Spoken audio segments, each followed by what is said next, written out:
Es importante que nosotros desarrollemos un ambiente familiar que nos permita interactuar, jugar, pasear, que ellos puedan participar en actividades deportivas, en actividades culturales y que podamos crear un ambiente donde la enseñanza, la lectura sea parte de nosotros. Tenemos que llegar a un contrato familiar donde pongamos un límite al elemento de las redes sociales y estar en pantalla. Pablo, ¿qué efecto tiene en el cerebro del niño? Porque yo, como lo has dicho, yo veo mamás que con niños de coche le dan pantalla. ¿Qué efecto tiene para un niño tener un iPad, un celular desde corta edad?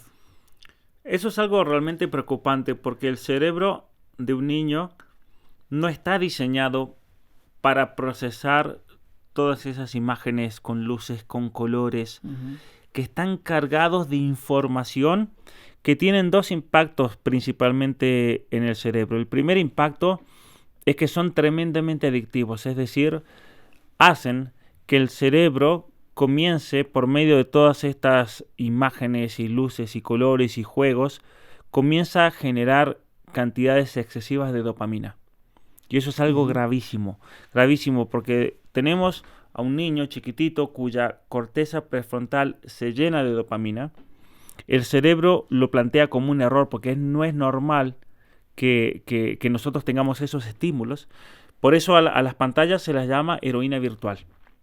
Esto es gravísimo. Entonces, es como que a tu niño le des droga, como que le des heroína. Wow. Y tú a cualquier papá le preguntas, ¿tú le darías heroína a tu niño de 2 años? No. No, pero bueno, cuando tú le das un iPad, el efecto que tiene el iPad en el celular es exactamente lo mismo En que el si cerebro. le dieses... Claro, El efecto en el efecto en cerebro. el cerebro, perdón, cuando le das el iPad o el celular, es lo mismo que si le dieses dopamina. La pregunta es, ¿por qué yo como padre me veo tentado en este mundo actual a que rápidamente quiero darle un iPad y un celular a mi niño? Yo tengo mi conclusión. Mi conclusión es para justificar mi propia adicción. También, pues, mira, en muchos casos sí, en muchos casos son papás que se la pasan en el celular y entonces para mí lo más fácil es que el niño esté en el celular. Pero también por falta de educación, me parece a mí. Por desconocer los efectos negativos que esto tiene en el cerebro humano y porque es la salida más fácil. Es más fácil darle el celular al hijo que estar ahí con él, Claro. que pasar tiempo con él, que jugar con él. Pero yo te hablaba de la dopamina y la heroína virtual.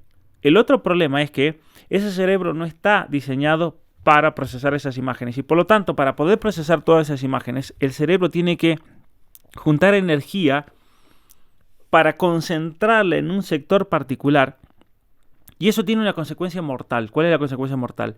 Que las otras regiones cerebrales que deberían tener toda esa energía, por así decir, se les quita, es como que no se les riega más, se les quita el agua y comienzan a atrofiarse.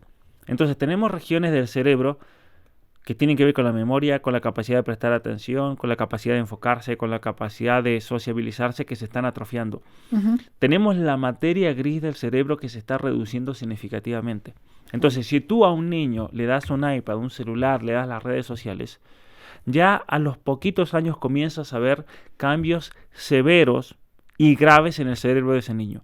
Falta simplemente ir y hacerle una tomografía del cerebro para darte cuenta. Para darte cuenta. Entonces, si un papá duda de esto, todo lo que tiene que hacer es vayan a ver a un neurólogo, que le hagan a su hijo una resonancia, una imagen de resonancia magnética, y que luego ese médico les muestre la de un niño normal de esa edad y la de su hijo.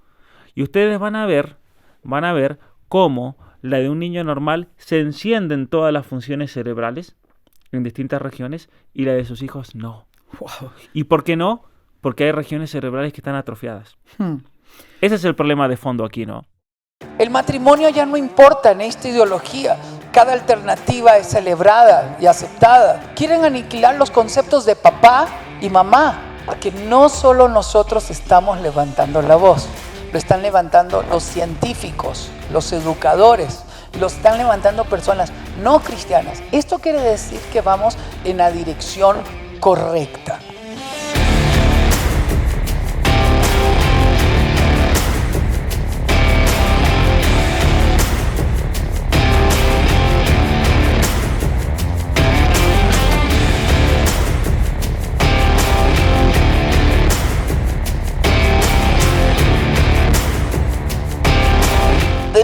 they're not thinking. They just accept what is given to them. Los cristianos son el grupo más perseguido, son los más perseguidos en el siglo XXI. Ahora no se puede pensar, es delito pensar, hablar. ¿Acaso no se protege la libertad de conciencia, la libertad de religión?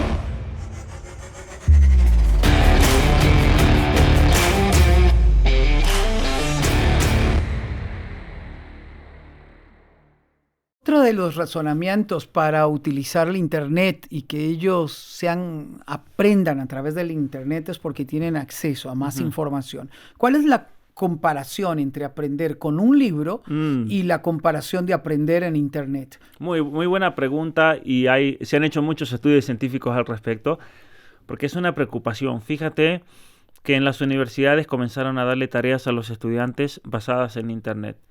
Y se comenzó a observar un declive muy grande, un declive cognitivo, un declive en los resultados, en el conocimiento. Entonces, de distintas áreas del conocimiento, de la educación, de la psicología, de la neurobiología, dijeron, hagamos experimentos, agarremos grupos de estudiantes universitarios, vamos a las mejores universidades de los Estados Unidos y hagamos exámenes. Y es muy interesante, por ejemplo, uno de los estudios que se realizó fue separar un grupo significativo de estudiantes, ponías 500 estudiantes de un lado, 500 del otro, y les tomabas exámenes.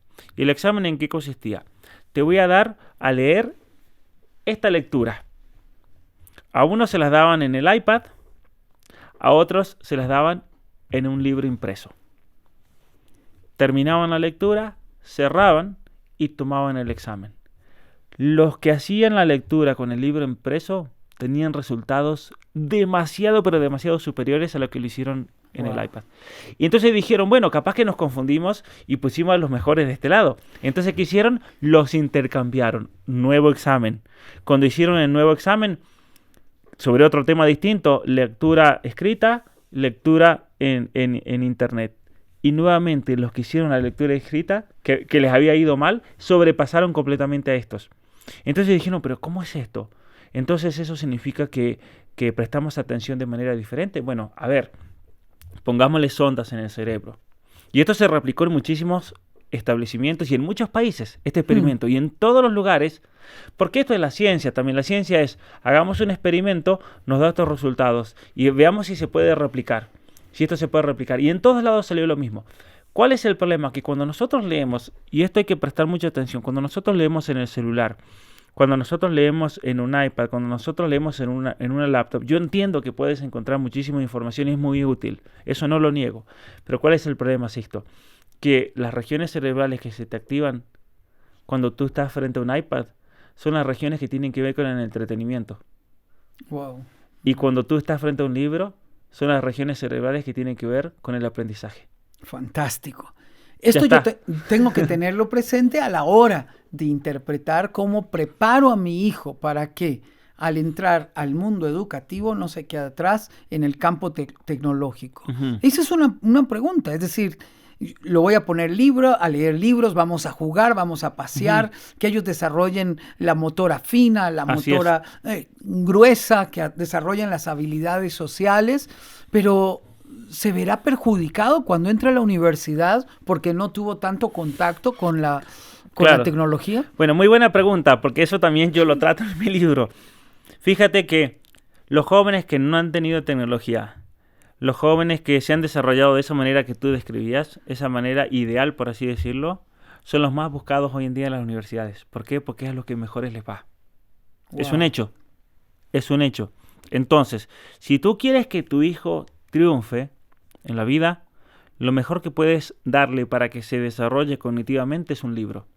Si tú quieres que tu hijo fracase en la vida, lo mejor que puedes hacer es darle una pantalla. Así de simple. Wow. Dios mío. ¿Qué estrategia utilizo si mi hijo no usa pantallas, pero todos los amigos usan pantalla? ¿Cómo le ayudo a compensar, a sentirse bien y no sentirse fuera de lugar? Bueno, en primer lugar es un problema eso. Es un problema serio porque la presión social es muy fuerte.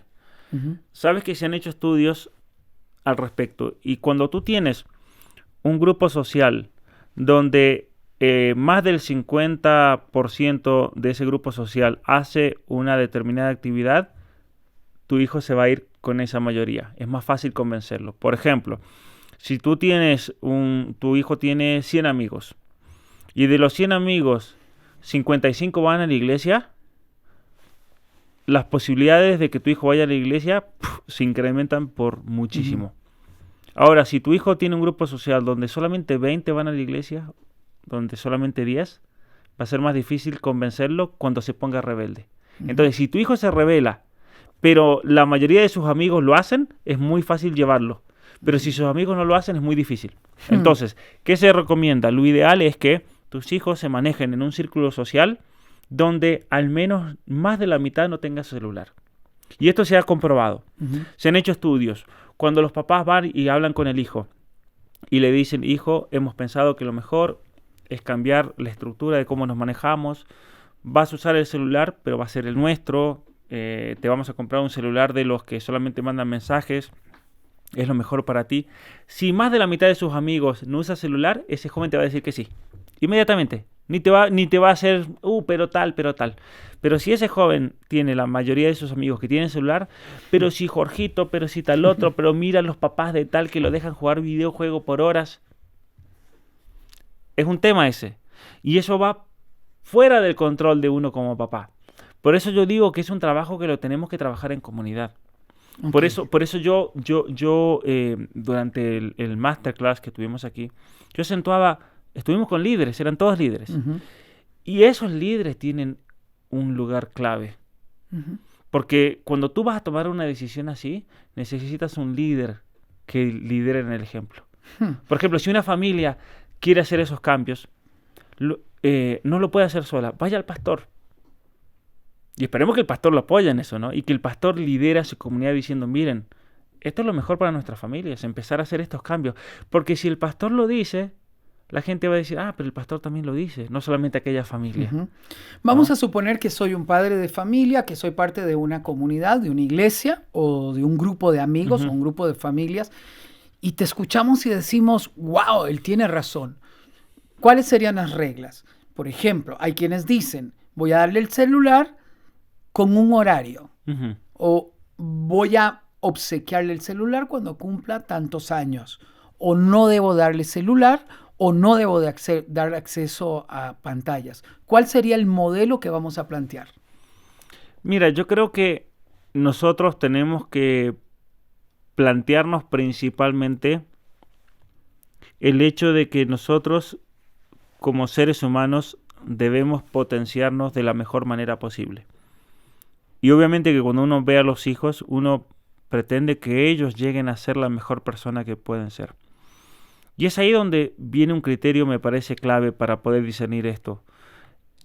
¿Te va a hacer eso una mejor persona? ¿Va a ser una herramienta para tu crecimiento personal? ¿Va a ser una distracción positiva?